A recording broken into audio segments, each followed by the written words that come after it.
பகவத்கீதையில் 2வது சாப்டரில் 66வது ஸ்லோகம்.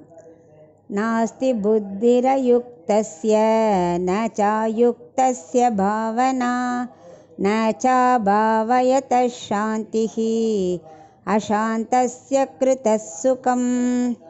இப்போ இதுக்குள்ள அர்த்தத்தை பார்க்கலாம். போன ஸ்லோகத்தில் பகவான் இடத்துல இந்திரியத்தையும் மனத்தையும் செலுத்தணும், அப்போ தான் ஆத்ம தர்ஷனம் கிடைக்கும்னு சொன்னார். இதில் என்ன சொல்கிறாருன்னா, பெருமாள் இடத்துல அப்படி மனசையும் இந்திரியத்தையும் வைக்கலைன்னா நமக்கு ஆத்ம பிரஜையே போயிடும். அப்போ எப்படி ஆத்ம தரிசனம் கிடைக்கும்? அதுவும் கிடைக்காது. ஏன்னா மனசு முழுக்க அழுக்காயிடுறது. அதனால் ஆத்ம தரிசனம் நமக்கு கிடைக்கிறது ரொம்ப கஷ்டம். அப்புறம் ஆத்ம சிந்தனையே கிடைக்காது. எப்போ பார்த்தாலும் என்ன பண்ணுவோம், இந்த வேலை பண்ணணும், அந்த வேலை பண்ணணும், இவாளை கவனிக்கணும், அது அப்படியே ரொட்டீன் ஒர்க்லேயே நம்ம மைண்டு ஃபுல்லாக போயிடும். அதனால் மனசுக்கு எப்போவுமே சாந்தியே கிடைக்காது. ஏன்னா மனசெல்லாம் பாதிப்பு, இது வருமோ அது வருமோ, டென்ஷன் இப்படி வந்து மனசை ஒரு பாதிப்பு அடைஞ்சு நமக்கு எப்போவுமே ஒரு ரொட்டீன் ஒர்க்லேயே மனசை வாழ்ந்துட்டு சாந்தி இல்லாமல் ஆகிடும்.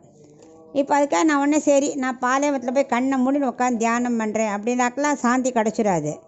நான் மனசு அதில் இருக்கணும். மனசு அங்கே, உடம்பு அங்கே இருக்கும், மனசு உலகம் முழுக்க சுற்றிட்டு வந்துடும். அதே ஞானிகளுக்கு பாலைவனம் போய் தான் தியானம் பண்ணுங்கிறது இல்லை.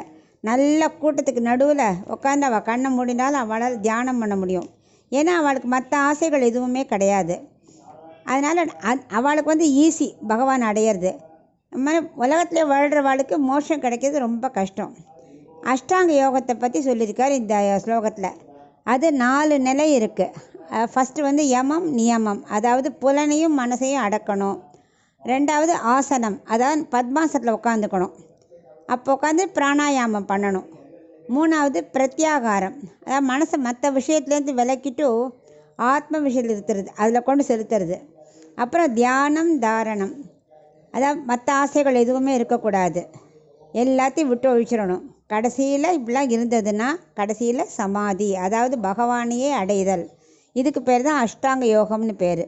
இதில் உள்ள இந்த 4 நிலையான பிரத்யாகாரம், தியானம், தாரணை, சமாதி, அதாவது மோட்சம், இதை பற்றி தான் இந்த ஸ்லோகத்தில் விவரித்து சொல்கிறார் அர்ஜுனனுக்கு.